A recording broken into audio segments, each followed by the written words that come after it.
Hello friends, welcome to my channel. कैसे हुई थी नागेश्वर ज्योतिर्लिंग की स्थापना? नाग नागिन से है इसका खास संबंध।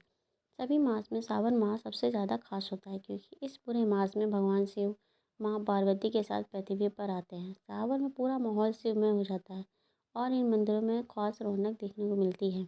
हिंदू धर्म में सावन का महीना बहुत खास होता है। इस पूरे महीने में शिव भक्त विधि विधान से शिव परिवार की पूजा करते हैं। सावन में पार्थिव शिवलिंग और रुद्राभिषेक का भी खास महत्व होता है। सावन मास में पार्थिव शिवलिंग की पूजा और रुद्राभिषेक करने से भगवान शिव प्रसन्न होते हैं और भक्ति की सारी मनोकामना पूरी करते हैं।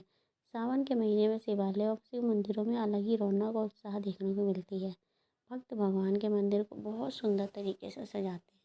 रोजाना कीर्तन एवं भजन संध्या आयोजन किया जाता है। वैसे तो भारत में भगवान शिव के कई मंदिर हैं, लेकिन इन मंदिरों में कुछ मंदिर बेहद प्रसिद्ध है और ख़ास है।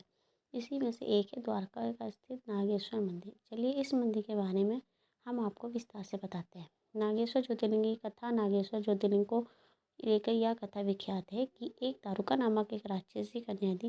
दारुका माँ पार्वती की तपस्या कर उन्हें प्रसन्न करती है और उनसे एक वरदान मांगती है। दारुका माँ पार्वती से कहती है कि मैं वन नहीं जा सकती हूँ, वहाँ कई तरह के देवी औषधियाँ हैं। ऐसे में मेरी विनती है कि आप हम राक्षसों को भी उस वन में सत्यकर्म के लिए जाने की अनुमति दें।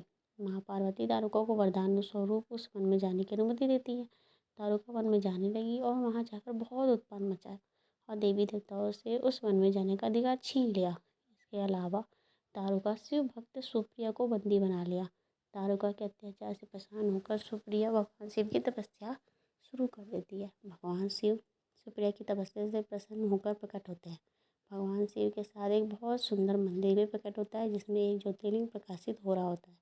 सुप्रिया भगवान शिव से राक्षसों का नाश मांगती है और उसी जगह पर स्थित होने को कहती है। शिव जी ने द्वारका समेत सभी राक्षसों का नाश कर दिया और नागेश्वर ज्योतिर्लिंग के रूप में वहीं स्थापित हो गए। क्यों प्रसिद्ध है नागेश्वर मंदिर? गुजरात के द्वारका नाथ धाम में यह नागेश्वर मंदिर 17 किलोमीटर दूर है। धार्मिक मान्यताओं के अनुसार इस मंदिर में पार्वती और महादेव नाग नागिन के रूप में प्रकट हुए थे, इसलिए इसे नागेश्वर मंदिर कहा जाता है। भारत में भगवान शिव के कुल 12 ज्योतिर्लिंग है, उसमें दारुक वन में स्थित यह ज्योतिर्लिंग 10वें स्थान पर है। Please like share and subscribe करें।